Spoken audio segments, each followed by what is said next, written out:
ho amintsika tsirairay avy rehetra neny fiadanana sy ny fahasoavana izay eo amin'ny Kristy Jesosy a faly miarabanao atonga soeto amin'izao vavaka sy fampahirezana izao ary ampifaliana no izarako aminao ny tenin'Andriamanitra alohan'ny andraisantsika izany dia manasanao hifantoka tanteraka amin'ny tenin'Andriamanitra ary hiaraka hivavaka isika teraina mandrakariva ny anaranao raha tsara indrindra ny amin'izao fahasoavana sy famindram-po izay arotsaka ao aminay isan'andro izao isoranay anao lehibe mifanatrehanao sy mifombanao ny fiainanay ary ny hery izay homenao anay isan'andro ahafahanay manara-dia an'i Jesosy Kristy misaotra betsaka ihany koa ny amin'ny teninao izay homanao menanay amin'ity androany ity ary isoranay anao koa fanay masina ny amin'ny tolotsaina izay homenao anay ny amin'ny anokafanao ny sainay mba halalanay ny hevitra ny soratra masina ary ny amin'ny teninao izay ho tanterahanao satria ny teninao ianao dia tsy miverina foana ny aminao raha tsy efa mahatanteraka izay hampaniranao azy ary ambinina amin'izay hampandehananao azy misaotra betsaka tompo fa ianao miaraka aminay eto ary dia ianao ihany koa nao kapiteny hametraka ny teny rehetra ao am-bavako mba hitenenako sy hanambarako ny sitraponao ka dia amin'ny anaran'i Jesosy no hanaovana izany vavaka izany amen amen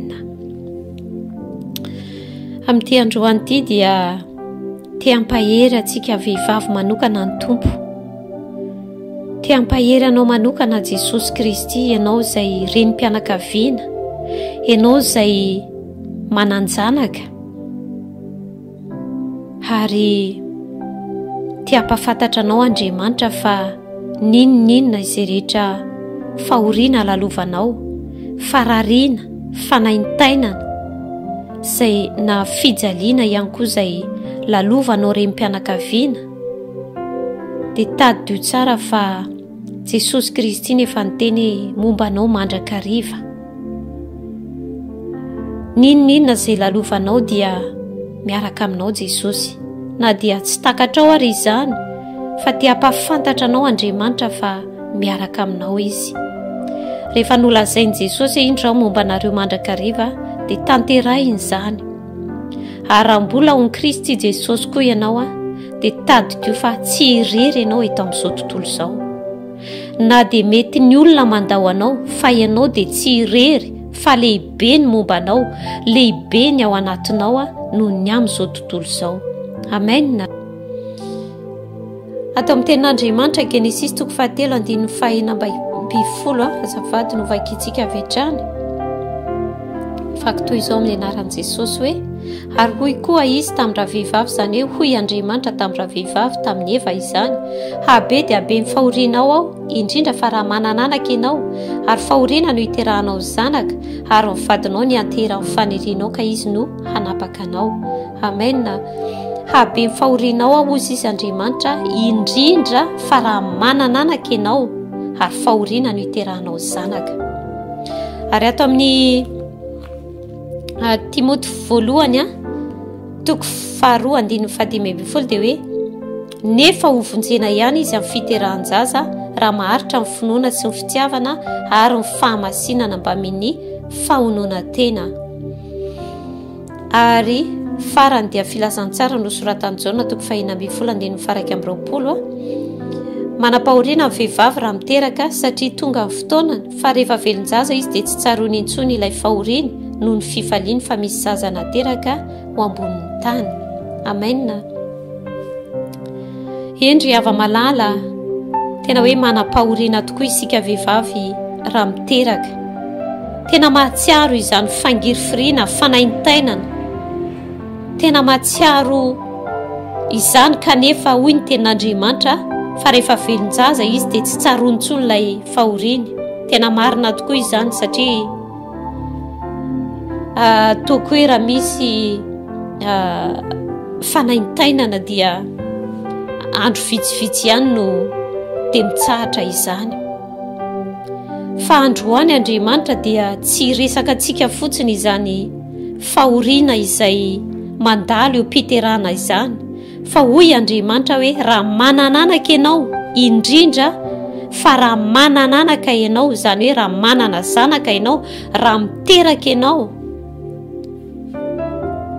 dia te-hampafantatra anao Andriamanitra fa misy tokoa ny fahoriana izay lalovanao amin'ny alalan'ny zanaka izay nateraka ao. Misy ny fanaintainana, misy ny farariana izay lalovanao na andalovanao amin'ny alalan'ny zanaka izay nateraka ao. Tsy hoe eo am-piterahana ihany fa amin'ny alalan'io zanaka izay nateraka ao io. Ary tenako manokana dia isaorako an'Andriamanitra tokoa, satria hoy ny tenin'Andriamanitra hoe misaora amin'ny zavatra rehetra, fa izany no sitrapon'Andriamanitra ao amin'ny Kristy Jesosy. Dia rehefa nandalo izany tokoa tena mahatsiaro nangidy, ary tena lazaiko anareo fa tsy moramora tokoa izany. Tena mangidy na mihinan-kanina, mila tsy mahateli-kanina. Eny fa na dia efa zanak'Andriamanitra ary ny tenako mandalo izany, dia tena mahatsiaro hoe tena mangidy tokoa, fa soa ihany fa hoe eo Jesosy, eo ny fanahy masina mampahery isan'andro. Tsy mitsahatra tokoa Andriamanitra mampahery atsika, satria fantatr'Andriamanitra loatra izany, ary izy mihitsy no niteny an'izany an'i Eva. Ary tsy hoe ao amin'i Jesosy Kristy isika dia tsy tokony handalo intsony izany fahoriana izany, na hoe tsy tokony handalo intsony izany fijaliana izany. Tsy ary hava malala, tsy ary ry rahavavy malala ao amin'ny Tompo.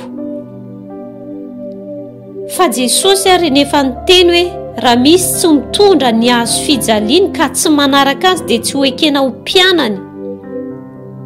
Raha tsy mitondra ny azo fijalianao ianao ka tsy manaraka an' Jesosy Kristy dia tsy azo ho ekena ho mpianany, tsy azo ho ekena hoe kristianina. Dikan'izany dia izany mihitsy ara no hoe tena hoe manamafy fa kristianina tokoa ianao. Ary nisy fampaherezana moa efa nalefa koa, efa volana maromaro izay, ary tena hoe mampatsiahy anahy tokoa. Fa izany tokoa raha ny tena afantarana fa tena kristianina isika.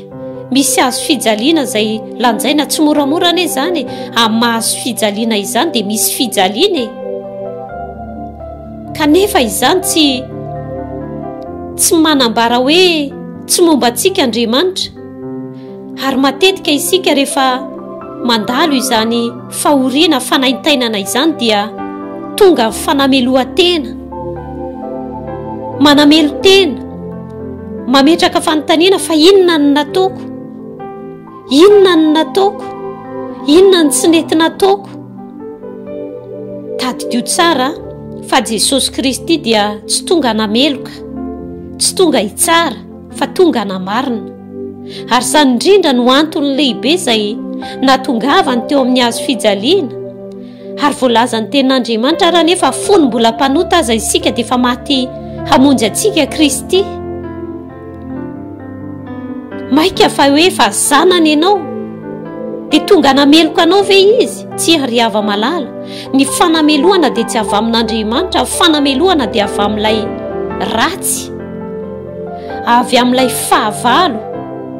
Satria ny tanjony ho anao anaty fahoriana dia ny ahatonga anao ho hitsahany, kanefa ny ianao no tokony hanitsaka azy.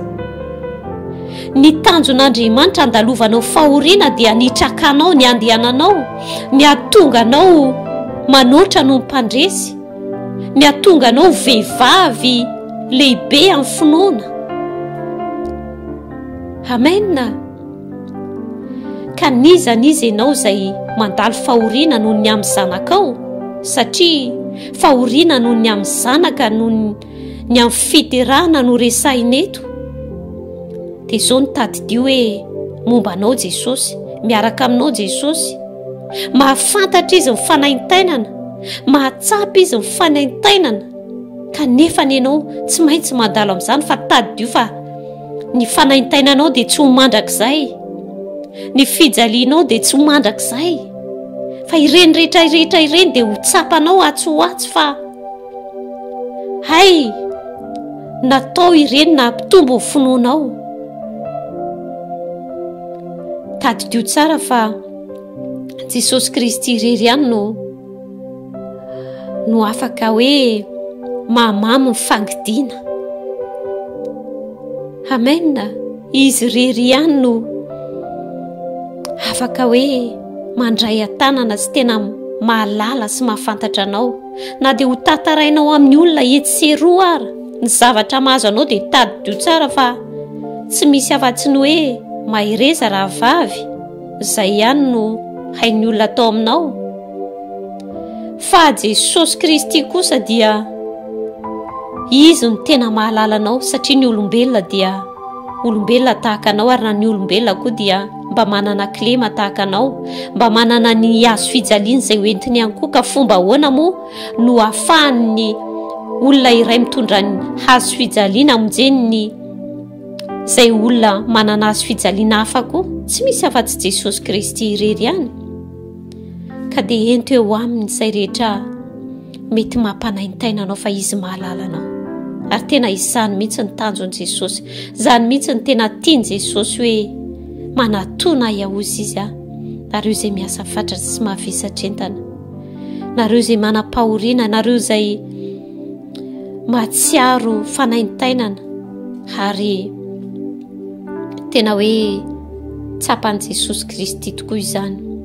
Ary indrindra fa ao anatin'izany dia ao anatin'ny fahoriana dia harovo ny fonao, harovo ny vavanao aoka mba hisotra an'Andriamanitra fa tsy hanometsiny olona na hametsiny andrabe na hanometsiny andrakoto, fa misy tanjon'Andriamanitra amin'ny fiainanao izany.